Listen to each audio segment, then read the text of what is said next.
Hoy vamos a hablar del dedo momificado de un genio, de quién se lo cortó, de por qué se lo cortaron y de qué hace ahí afuera, enjamonado y erecto en un huevo de cristal, exhibido en un museo a la vista de todo el mundo. Hablaremos del dedo momificado de Galileo Galilei. Y por si se lo están preguntando, sí, es este dedo. Es en serio, este dedo.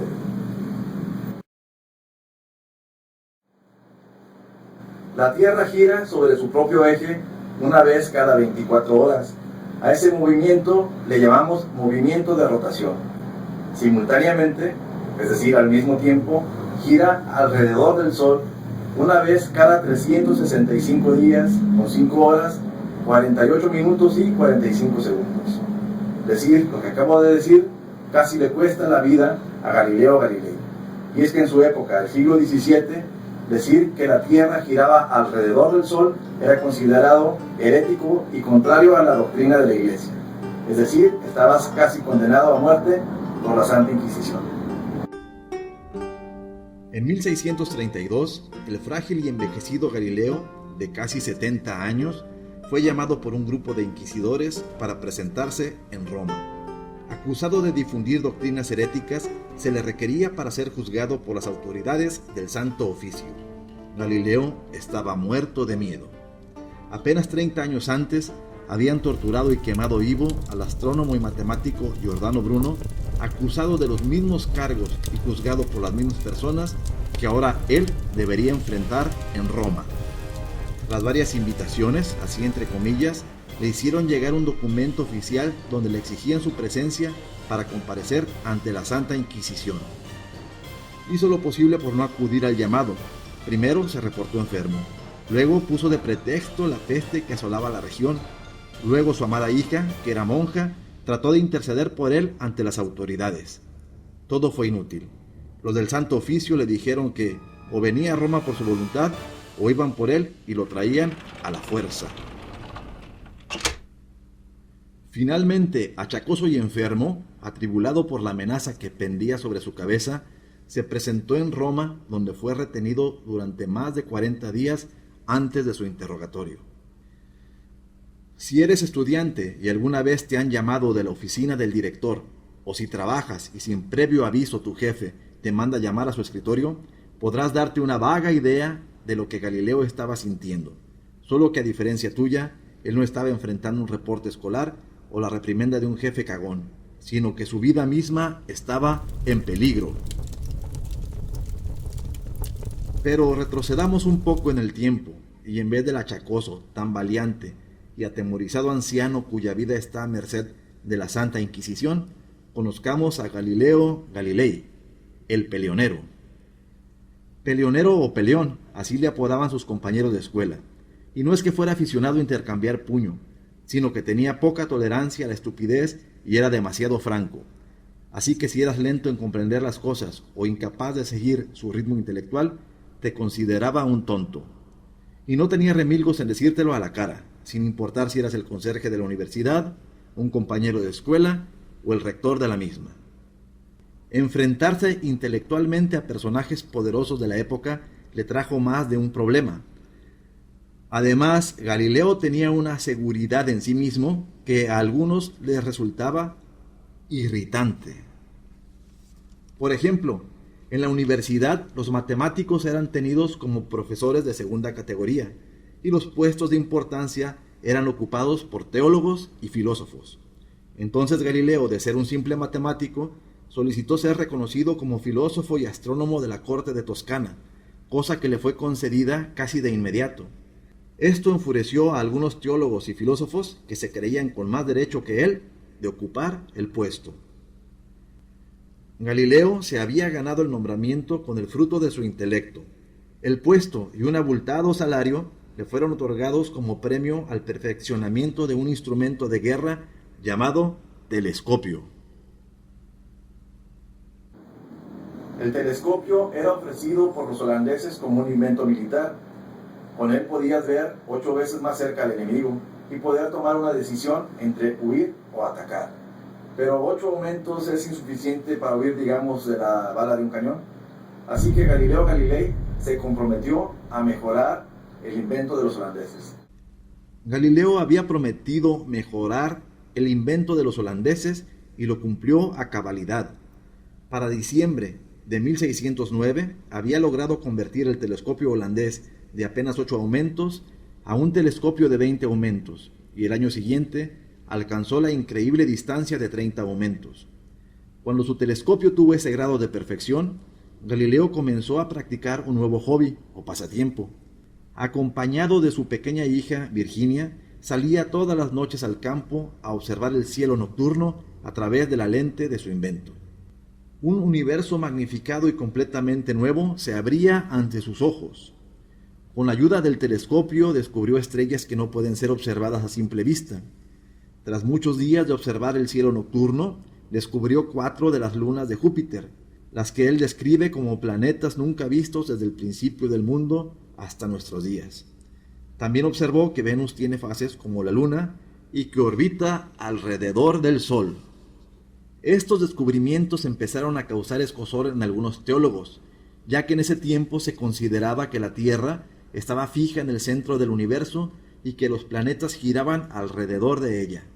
La Iglesia se había aferrado al modelo ptolomaico del universo, con la Tierra inmóvil en el centro y la bóveda celeste girando alrededor de ella, con las estrellas fijas como si fueran tachuelas pegadas en el cielo.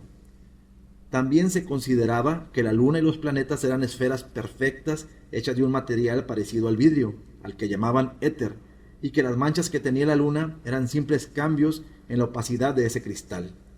Pero Galileo apuntó su telescopio y afirmó que la Luna no era perfectamente lisa, sino que tenía valles y cerros, cráteres y montañas, y que su textura era muy parecida a la de la Tierra. Estos descubrimientos dejaban el modelo ptolomaico del universo como erróneo, y eso tenía el gran problema que precisamente esa forma de ver el mundo era la predicada por la Iglesia, la Tierra inmóvil y el universo girando en torno a ella. Pero Galileo decía que no, que Copérnico tenía razón, y que el universo era heliocéntrico, que los planetas no eran esferas perfectas y lisas hechas de éter, sino cuerpos irregulares hechos de materiales parecidos a los de la Tierra, y que la órbita de los planetas no era perfectamente circular, sino elíptica, y ahí estaban sus cálculos matemáticos para demostrarlo.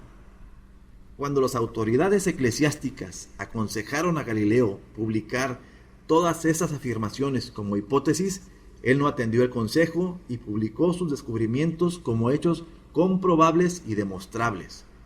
Esa arrogancia intelectual lo tenía ahora frente a la Santa Inquisición, con su vida pendiendo de un hilo y esperando que su amistad con el Papa Urbano VIII le salvara el pellejo. Pero su amigo el Papa ya tenía suficientes problemas con la Reforma protestante y las intrigas palaciegas dentro del Vaticano, por lo que no podía interceder por su amigo Galileo. Es más, el Papa decidió que ya suficientes dolores de cabeza le había traído su cercanía con el astrónomo y le retiró su amistad para siempre. Y aquí tenemos al viejo sabio, temblando ante el tribunal que podía condenarlo a toda clase de torturas y a la muerte, y con todos los teólogos y filósofos que se habían sentido ofendidos por la brillantez intelectual de Galileo, rodeándolo como lobos hambrientos, listos para darle el empujón que lo arrastrara de una vez y para siempre al abismo. Entonces Galileo se sintió abandonado y tuvo que inclinar su despeinada cabeza de viejo sabio y decir que sus ideas eran erróneas, y que la Tierra estaba fija y que el universo era tal y como lo describía la Iglesia. Sus rodillas temblorosas tocaron el suelo y abjuró de sus descubrimientos. La Santa Inquisición lo condenó a prisión domiciliaria de por vida y a rezar semanalmente. Cuando salió del tribunal, pateó una piedra y dijo: «Esta sí se mueve», frase que después el periodista italiano Giuseppe Baretti cambiaría por la famosa frase: «y sin embargo se mueve». Regresó a su casa, que ahora era su prisión, sintiéndose completamente derrotado. Su hija Virginia, que había adoptado el nombre de monja de Sor María Celeste, se ofreció a cumplir los rezos que debería hacer su padre como penitencia. Las monjas dijeron que sí, pero debería hacerlo enclaustrada en los calabozos del convento.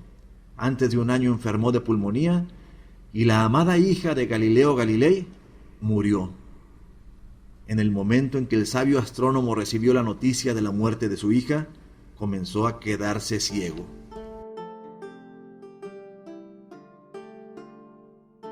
Estaba destrozado. Parecía que no quería otra cosa que reunirse con ella. Pero Galileo era un genio, pero antes que nada un rebelde, y pronto comenzó a trabajar con el brío de un adolescente, y a los 74 años publicó su obra, Los discursos y demostración matemática. Nuevamente arremetía contra los principios establecidos, haciendo gala de una brillantez matemática y literaria impecable. En 1642, cuando tenía 78 años, la llama del agudo genio de Galileo Galilei, el azote de los ignorantes, se extinguió. Su última voluntad fue que sus restos descansaran en la iglesia de la Santa Croce, pero su ex amigo, el Papa, le negó el privilegio y mandó sus restos a ser depositados en la capilla de San Cosme. En 1737, los herederos de Viviani, su discípulo, lograron que el cuerpo de Galileo fuera trasladado con honores a donde él había querido, a la Santa Croce. Pero antes de cerrar la lápida, le arrancaron un dedo. ¿Por qué le cortaron precisamente el dedo corazón de la mano derecha? La experta en el tema, la española Nieves Concostrino, nos da la respuesta.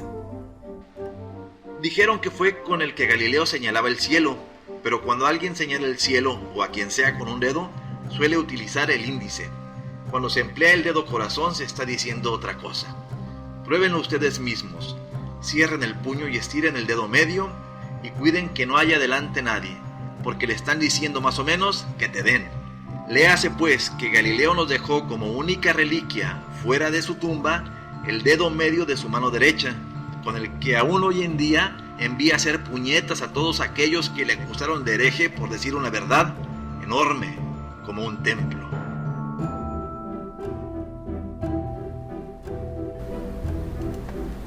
Si el video te gustó, te pido por favor que le des like, que lo compartas, que te suscribas y nos vemos la próxima.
Hoy vamos a